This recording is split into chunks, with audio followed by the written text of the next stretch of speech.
What's up, guys? In the works, and today we are going to be popping into a quick little nose hair canals game with the L96 holographic and the 357 Magnum, also known as the Rex.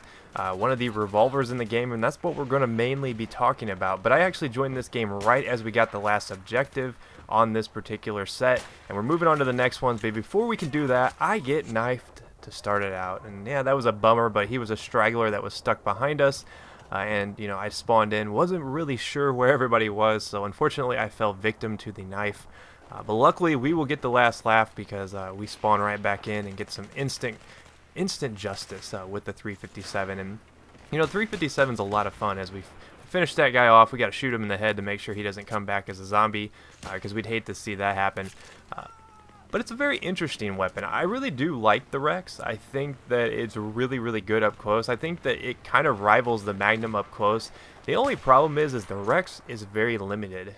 You can't really do those long range snipes because the minimum damage on this thing is only 28. The max damage is 50, and it keeps 50 damage up until I think around 15 meters. So that's pretty much the potential of the one-shot kill if you shoot him in the head. So within 15 meters, you have a chance of smacking him in the dome and getting a one-hit kill. But once you get outside of that, it starts to drop off pretty quickly.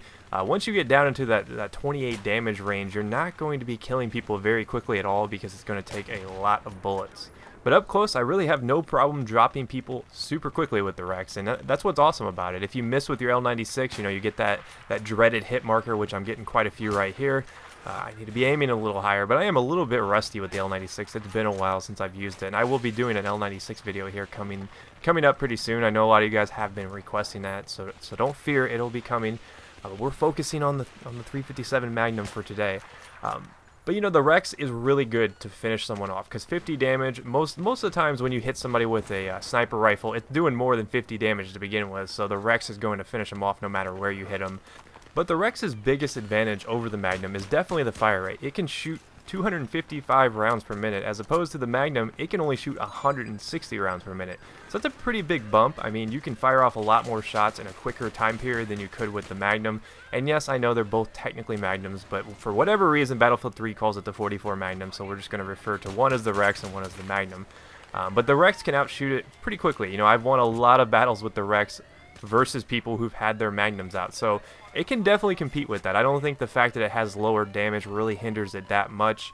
So it really is a good alternative to the 44. If you don't like the 44 slow fire rate, you know, the kind of the boom boom boom, you can mix it up and try out the Rex. Now, if you're looking for even a higher fire rate but still high damage, a lot of people tend to gravitate towards the 1911, and the Rex and the 1911 are actually more similar than a lot of people would think, because I mean, you look at it, you're like, oh, a revolver and a magazine-fed weapon, we can't really compare those, but in damage model terms, you can see the progression from the 44 Magnum all the way up to the standard pistols. You kind of have those weapons that bridge the gap. You've got the Rex, which it doesn't do as much damage as the 44, but it shoots faster. And then you've got the 1911, which doesn't do as much damage as the Rex, but it shoots faster and has 2 or 3 extra rounds, depending on, you know, if you have one in the chamber or not. So that's a pretty good evolution of the pistols, and I really like that Battlefield 3 has gotten to the point where they've tweaked the pistols to be like that, because before a lot of the patches we had, there weren't really a lot of incentives to use different things. So I think the Rex is a very usable pistol in the game, though. It's perhaps one of the best ones to carry if you're a sniper.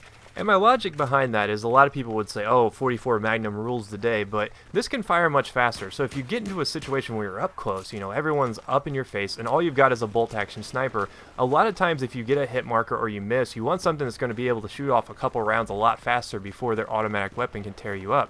So the fire rate definitely is a sizable advantage for the Rex. I think that it really makes it an awesome finisher, and I've had some really cool moments here in this game in particular where I get more people than I ever would have considered getting with the Magnum. So these weapons, though, do reward accuracy, and I think that's one of the reasons why people don't really like, you know, if you don't consider yourself a super accurate shot, a lot of times you use the standard pistols. You don't even waste time fooling around with the Magnums, just because you do only have, you know, 6 rounds. That's not a lot to work with. And I know a lot of people actually like the hipfire, the 44, and the Rex has decent hipfire. I would argue that the hipfire on the Rex is just a tad bit weaker, though. They're pretty similar in stats, but some of the movement penalties you get with the Rex, it's just a little bit annoying because I don't understand why it's in the game like that. As you can see, I got a hit marker on that guy, but luckily I can knife slash him. So there's an advantage of how it sometimes takes 2 shots to kill someone. And I guess you could argue that possibly I could have finished that guy off if I had the 44 Magnum. But like I said, I'd prefer the higher fire rate, just a little bit faster fire rate over the slow plodding pace of the Magnum. Now, do I really like the Magnum? Yes indeed. I like both of these a lot. I know in the game, for whatever reason, they call one the MP412 or the Rex, and the other they call the 44 Magnum. So it gets a little bit confusing when I say Magnum, but I assure you guys I'm talking about the 44 when I say Magnum, but they are both technically Magnum, which means that they just have a different type of powder in them. Back in my Winchester days when I worked at the factory, I was all about the Magnum powder because it's actually a little bit larger.